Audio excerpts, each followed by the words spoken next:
এবার সংবাদ শিরোনামে শিলচর মেডিল্যান্ড হাসপাতাল চিকিৎসকের গাফিলতিতে মৃত্যুর অভিযোগ এনে ভাইরাল ভিডিওতে চাঞ্চল্য উপত্যকা জুড়ে। শিলচরের বেসরকারি মেডিল্যান্ড হাসপাতালে ঘটল চাঞ্চল্যকর ঘটনা। ত্রিপুরা থেকে আসা এক মহিলা রোগীকে নিয়ে চিকিৎসকের চরম গাফিলতির অভিযোগ উঠে এসেছে। সোশ্যাল মিডিয়ায় ভাইরাল হওয়া ভিডিওতে পরিবার ও স্থানীয়রা দাবি করছেন সময়মতো চিকিৎসা না দেওয়ার ফলেই রোগীর মৃত্যু হয়েছে। ভিডিওতে দেখা যাচ্ছে উত্তেজিত জনতা হাসপাতাল কর্তৃপক্ষের বিরুদ্ধে ক্ষোভ প্রকাশ করছেন। পরিবারের সদস্যদের বক্তব্য অনুযায়ী রোগীকে হাসপাতাল আনার পর দীর্ঘক্ষণ অপেক্ষা করানো হয়। চিকিৎসকের উপস্থিতি না থাকায় অবশেষে মারা যান ওই মহিলা। এই ঘটনায় ক্ষুব্ধ পরিবার প্রশাসনের কাছে সুষ্ঠু তদন্ত ও দোষীদের শাস্তির দাবি জানিয়েছেন। প্রশাসনের কাছে আবেদন, এই ঘটনা যেন অন্য কারো জীবনে না ঘটে, তাই দ্রুত তদন্ত করে দোষীদের বিরুদ্ধে ব্যবস্থা নেওয়ার আহ্বান জানিয়েছেন। ব্যুরো রিপোর্ট, আমাদের টিভি। আমাদের অবজারভেশন থাকবে এনআইসিউতে, বাট তার কাছে 30 মিনিটসেরও টাইম নাই। বেবিটারে মার মুখটা দেখা যায়। রাত্রে 9টা থেকে আমার স্ত্রীর সমস্যা সৃষ্টি হয় আফটার ডেলিভারি।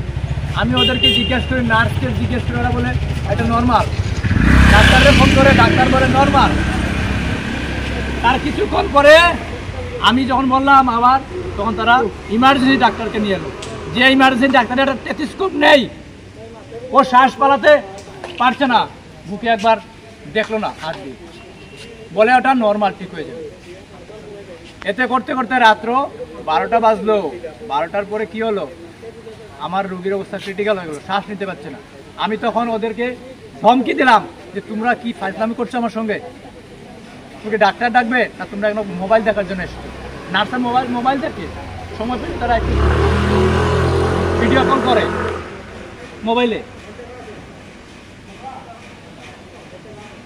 রাত্র 1টার সময় ডক্টর তিলক উপাধ্যায়কে ফোন করা হলো। উনি বললেন পেশেন্টকে জেনারেল থেকে আইসিইউতে শিফট করতে হবে। আইসিইউতে নিল আমার পেশেন্ট।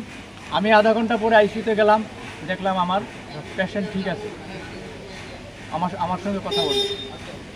কিন্তু রাত্র 4টার সময় আমাকে ডেকে বলল ওকে ডাবল অক্সিজেনের ব্যবস্থা করতে হবে, সিঙ্গেলে হবে না। তখন ও আমার হাত ধরে টানছে, বলছে তুমি আমার পাশে থাকো, কথা বলতে পারছে না। তখন বললো আমার ডাবল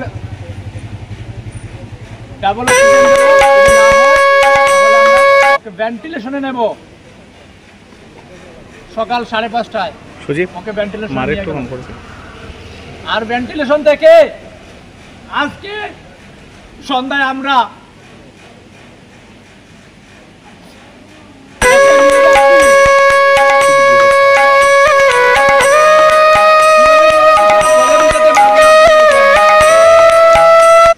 সেই আশা নিয়ে আসি আমরা এখন। আজকের দিনে দাঁড়িয়ে মার্কেটে ই রিকশার প্রচুর চাহিদা রয়েছে, তাই আর চিন্তা কিসে? সঠিক মানের ই রিকশা ব্যাটারি এবং নতুন ই রিকশা কিনতে হলে আজই চলে আসুন আমাদের ধূপগুড়ির রিয়া এন্টারপ্রাইজের শোরুমে। এখানে পেয়ে যাবেন ই রিকশার লিথিয়াম ব্যাটারি এবং রয়েছে দুটো ফিনান্স কোম্পানিতে লিথিয়াম ব্যাটারি কেনার সুবর্ণ সুযোগ। বাজাজ ফাইন্যান্স দিচ্ছে স্বল্প সুদে ব্যাটারি কেনার সুবর্ণ সুযোগ। মাত্র 4 ঘন্টা চার্জ করুন আর চলবে 100 থেকে 140 কিলোমিটার মাইলেজ। আপনার লাইনের বিল সাশ্রয় হবে। এছাড়াও এখানে স্পেয়ার পার্টস এবং ব্যাটারি পেয়ে যাবেন একদম সুলভ মূল্যে। এগুলো সব পাবেন আপনার সুপরিচিত ডিলার রিয়া এন্টারপ্রাইজ ধূপগুড়িতে। তাই সহজ কিস্তির মাধ্যমে আপনারা আজই নিয়ে যান ব্যাটারি এবং ই রিকশা। তাই বন্ধুরা আর দেরি কিসের, আজই চলে আসুন আমাদের শোরুমে। আমাদের ঠিকানা ধূপগুড়ি ফালাকাটা রোড, আদর্শনগর, বৈরাতিগুড়ি স্কুলের ঠিক নিকটে। বিশদে জানতে স্ক্রিনে দেওয়া নম্বরে কল করুন। ধন্যবাদ।